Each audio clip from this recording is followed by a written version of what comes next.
Now we meet Suzi, who explains her fascination with dangerous sports and how she's encouraging others to do the same.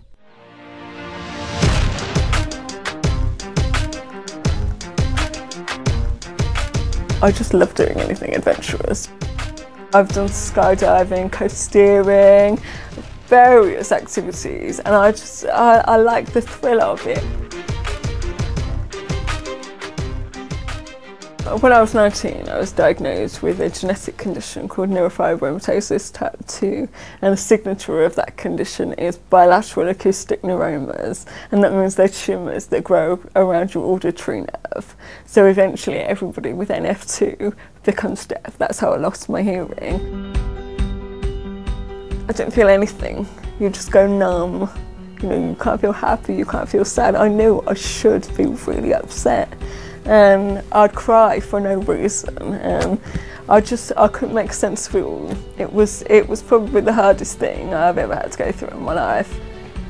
But as time goes on, you have to learn to accept the changes, and you have to look at actually how you carry on life. Without that, it was very difficult.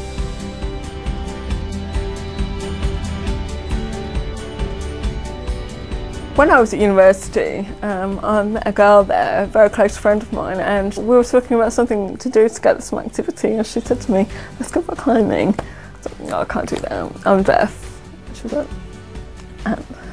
So we went along anyway, and we started to create different ways of being able to rock climbing, you know, just simple methods of communicating with each other at the top and the bottom of the rope when you can't hear, you know. It's actually quite a lot of fun to become inventive and create these new ways of doing it. And it was just such a confidence booster. It did the world of good for more self-esteem.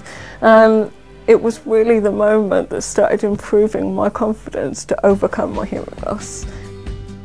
As I've started learning different communication methods and getting involved in the deaf community, it's completely changed my perspective. Now I feel completely comfortable with being a deaf person, you know. I had thought it was the end of my world, but it's not at all. It's not at all. You adjust and you have new ways of communication. It does not stop me doing anything I want to do now. Suzi then wanted to give other deaf people the opportunity to get involved in adventure sports. So she set up a company to make that happen. Today she's hosting her first indoor rock climbing session.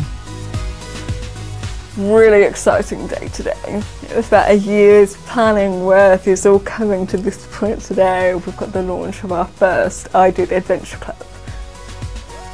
This afternoon we're going rock climbing for our first session. So we're working with our local climbing centre in Northampton.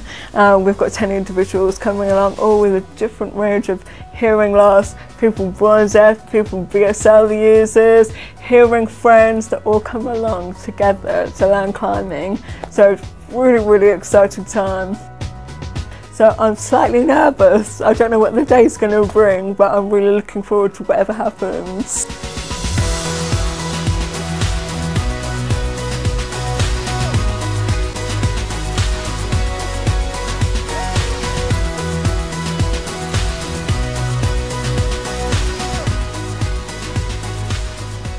It's really high. I started on the shorter wall as it's easier and thought the high wall would be just as easy, but it felt like climbing a London skyscraper. I had butterflies in my stomach and thought I wouldn't be able to do it.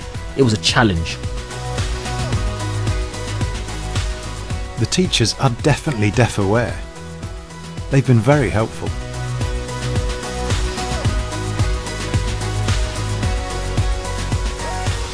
Also, me and my friends have never planned to go and do something like this because of problems communicating. Following instructions would be difficult. It would be hard. Here, there's interpreters, so there's access to information about climbing, harnesses, and everything. I've enjoyed it. It's been good. I've enjoyed today. But my hands are hurting now.